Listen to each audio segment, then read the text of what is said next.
Madame, Monsieur, bonjour. Bienvenue à cette édition de la mi-journée. Au sommaire, les ministres de la Communication, de l'Administration territoriale et de la Justice ont été officiellement installés dans leurs fonctions respectives. Dans un instant, retour sur ces passages de témoins.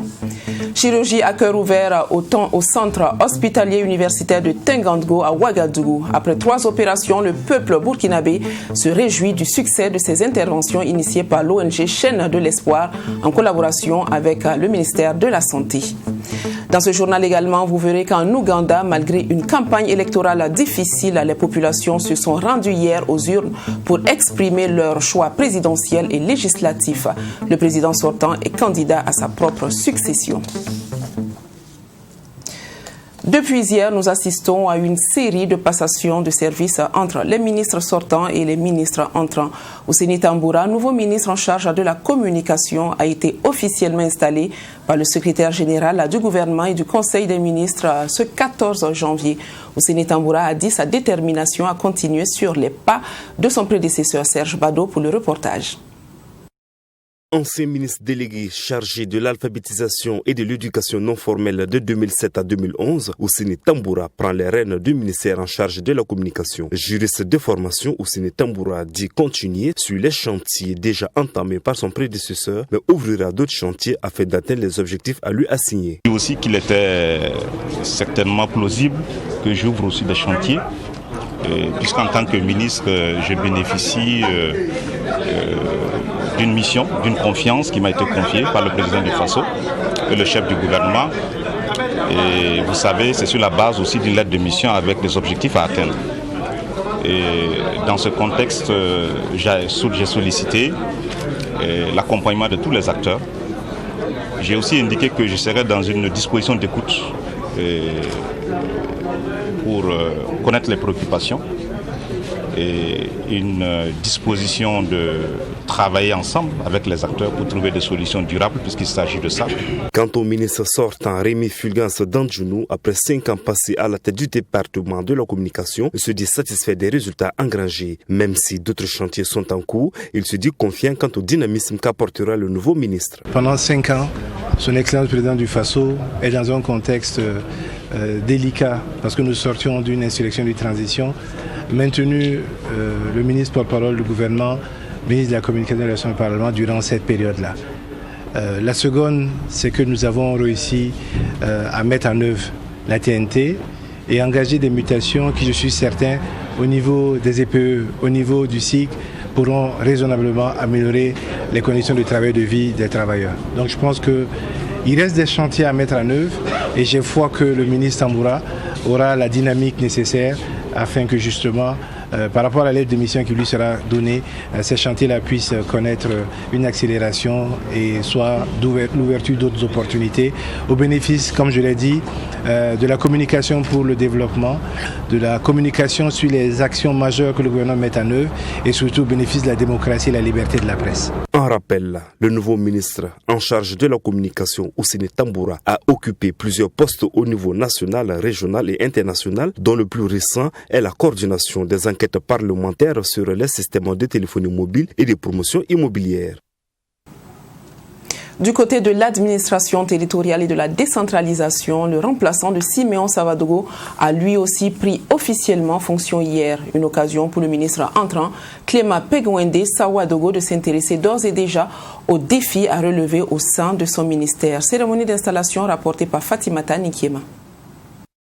Renforcer l'État et l'administration publique pour garantir la sécurité, la stabilité et renforcer la résilience économique au Burkina Faso est l'intitulé du programme quinquennal 2021-2025 du président du Faso. Un programme dans lequel figure la décentralisation et une ouverture plus large aux régions ainsi que la refondation, la modernisation et la professionnalisation de l'administration publique. Des chantiers dont la mise en œuvre sera assurée par le nouveau ministre d'État de l'administration territoriale et de la décentralisation, Clément Pengwende Sawadogo.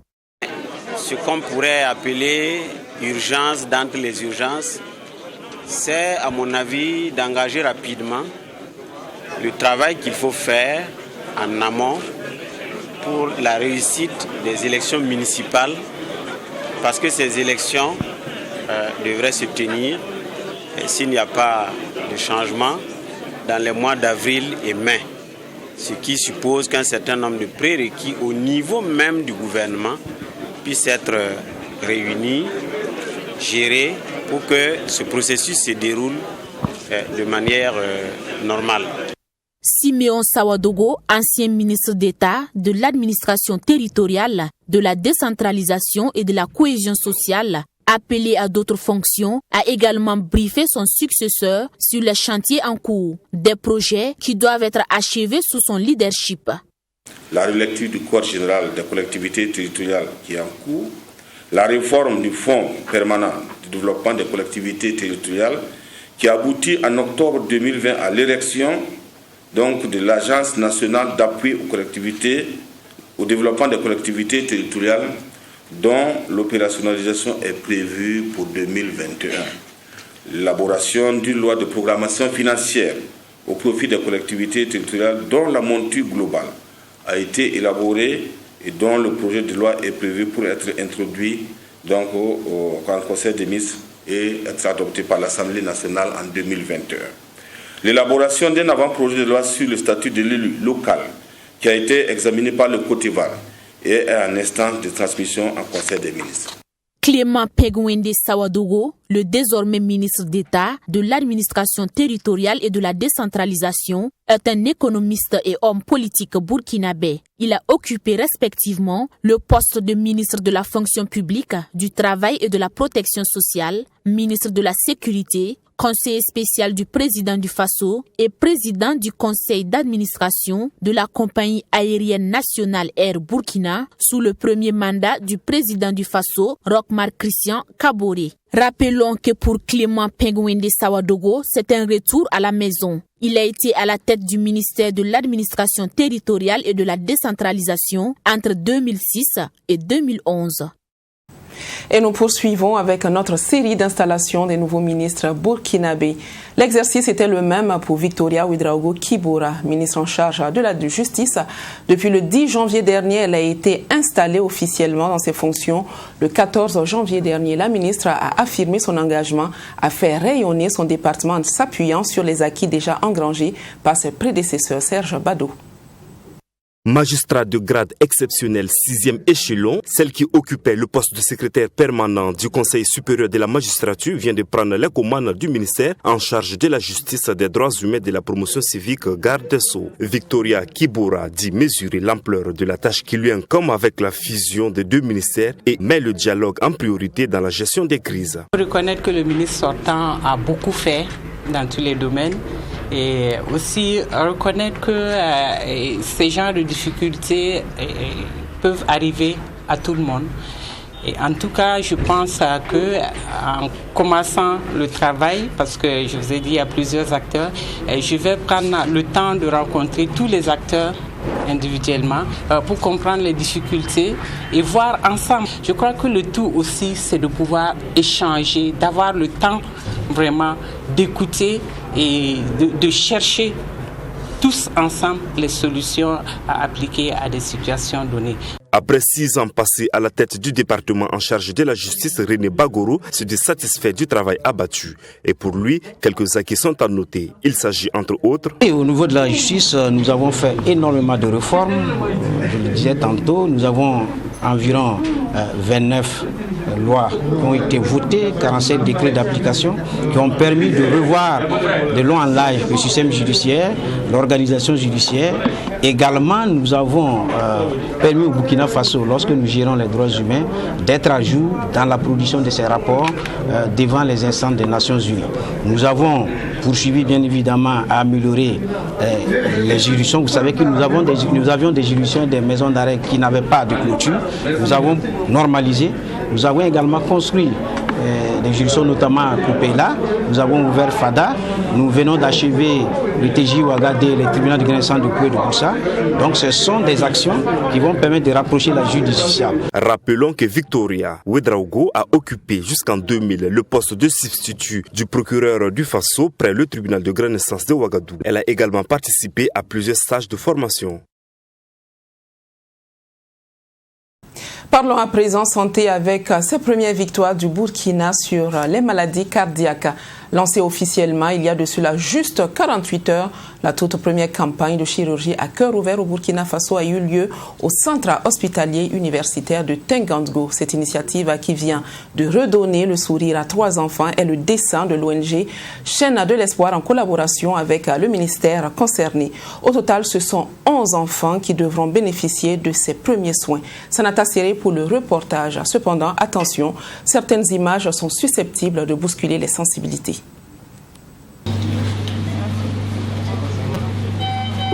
Une chirurgie à cœur ouvert est désormais possible au Burkina Faso. Sur 11 patients majoritairement adolescents, 3 ont déjà subi avec succès une opération à cœur ouvert au CHU de Tengandgo.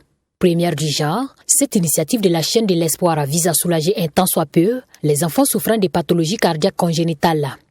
Pour l'instant, nous avons opéré 3 enfants, 15 ans lundi, 5 ans hier et 9 ans aujourd'hui.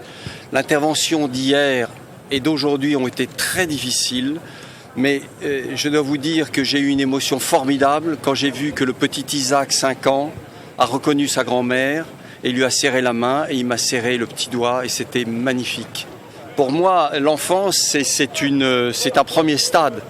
Mais énormément d'adultes sont concernés, les patients diabétiques, les patients fumeurs, et ils bougent ce qu'on appelle les artères coronaires, ou ils ont des pathologies sur les valves cardiaques.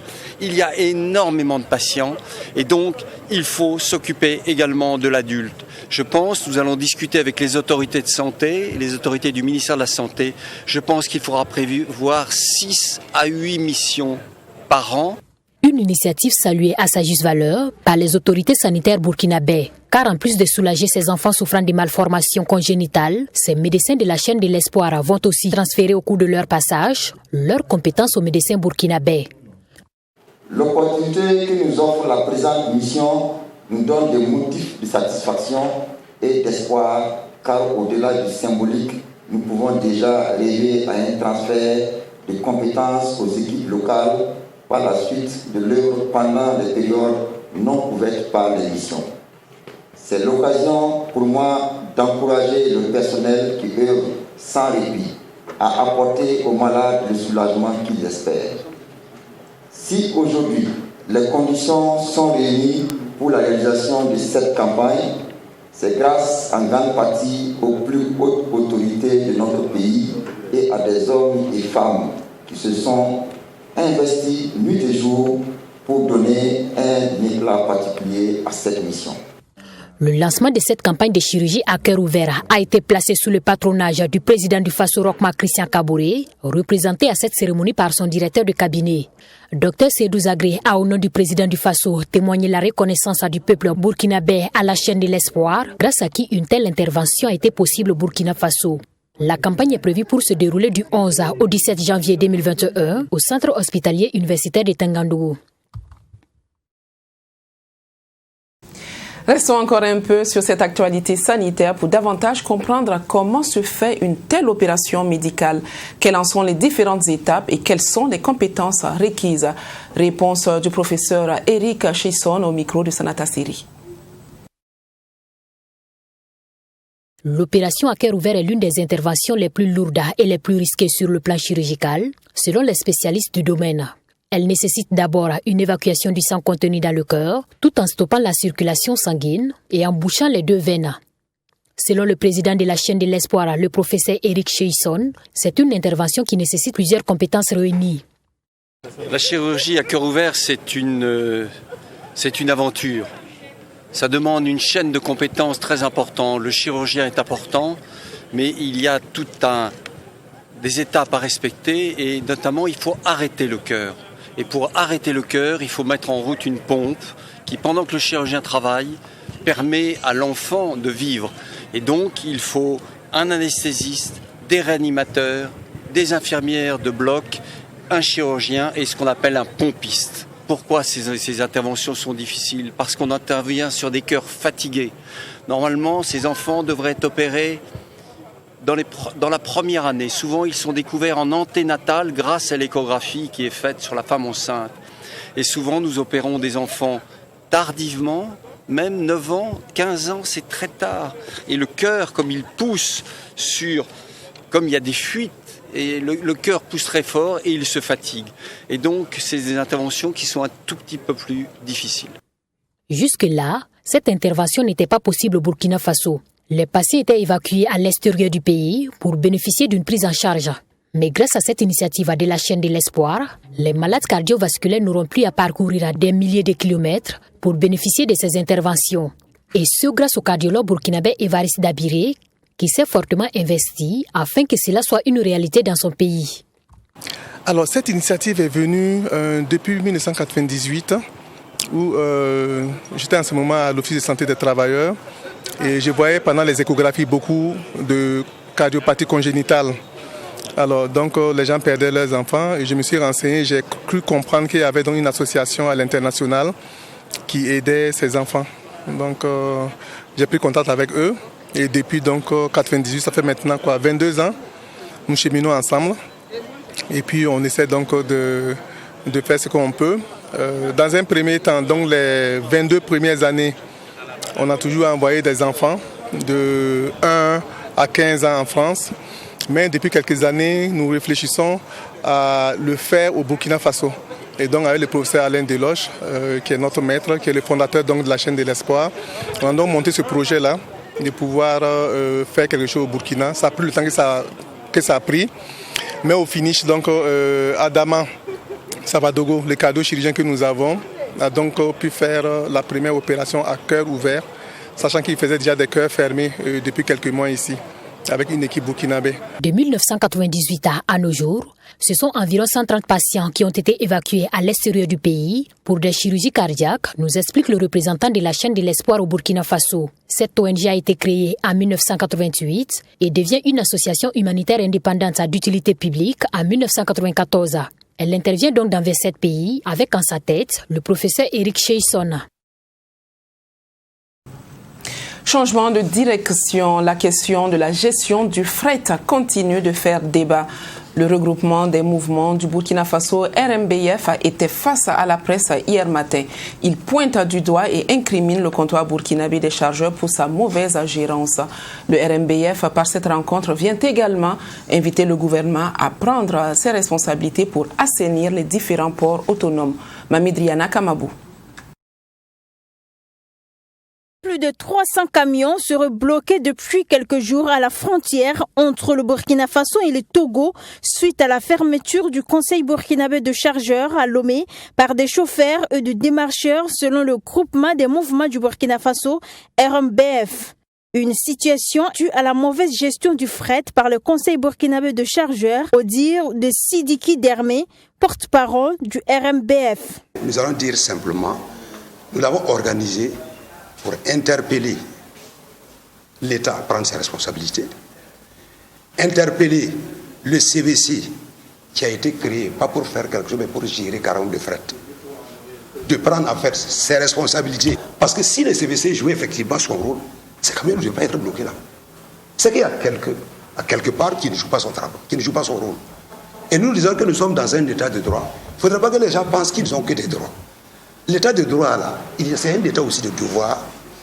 Et tant qu'il n'y a pas d'équilibre entre les deux, c'est-à-dire on ne saura pas où on va. Donc, nous disons simplement, les camions ne doivent pas être bloqués là-bas. Parce qu'après, les gens vous diront qu'il y a ça, puisque c'est des choses que les gens font. Et, bon, permettez-moi le terme, et puis ils mangent ensemble. au détriment en fait même des populations. Et pour sortir de cette crise, le RMBF recommande entre autres la création d'une chambre de transporteurs à l'image de la chambre de commerce ou de la chambre des mines. Maintenant, il y a un truc que je peux ajouter, même au CVC, parce que c'est que constitue le blocage. Quand vous allez et puis vous faites un mois, et que quelqu'un vient, il ne fait même pas 2 jours, il a le bon de chargement, il est déjà parti. Est-ce que vous serez content à la place 40 de ce dernier?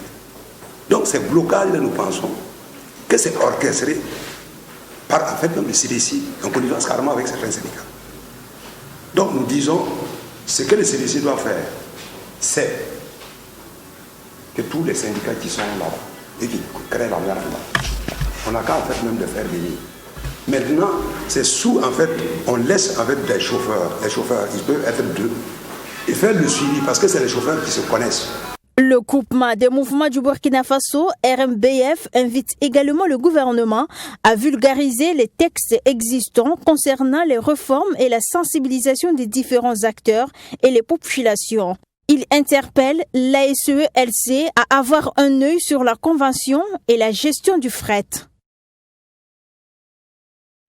Les agents communaux de Bobo-Dioulasso renforcent leurs connaissances en matière de droits et devoirs. Une formation rendue possible par la volonté de la commune et dont la cérémonie d'ouverture a été présidée par Bouraïma Fabéré Sano, ministre de la Ville. C'était du 11 au 14 janvier 2021. Joseph Koudougou vous propose plus de détails. Pour une bonne mise en œuvre de la politique de développement des collectivités territoriales, il faut nécessairement une ressource humaine de qualité. C'est la conviction de la commune de Bobo-Dioulasso qui a initié ce cas de renforcement de capacité. C'est l'un des axes de développement que nous avions pris dès notre prise de service en 2016. Alors pour nous, toute innovation, toute transformation doit passer d'abord au niveau des ressources humaines. Et qui connaît bien Bobo-Dioulasso, il faut dire que de par le passé, on a senti qu'elle souffrait de son administration, souvent pour des raisons diverses. Alors donc il fallait réformer.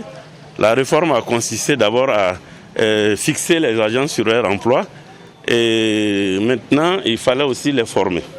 Et depuis lors, nous avions fait des formations continues et nous avions aussi organisé des formations professionnelles qui ont permis à beaucoup d'agents d'aller dans les écoles professionnelles. Ces agents seront formés autour de la thématique des droits et devoirs de l'agent au sein de la commune. C'est ce que nous essayons de faire ici, faire en sorte que tous les agents aient le minimum de connaissances sur le droit de la fonction publique. Et cela se résume effectivement aux droits et devoirs des agents de collectivité. Et nous l'avions fait les autres années par petits groupes, mais depuis là nous avons décidé que tu sois chauffeur, planton ou à quelque niveau de la pyramide que tu te trouves, bien sûr de la fonction publique communale là, que tu puisses aussi bénéficier de ces formations. Alors donc nous avons regroupé tout le monde.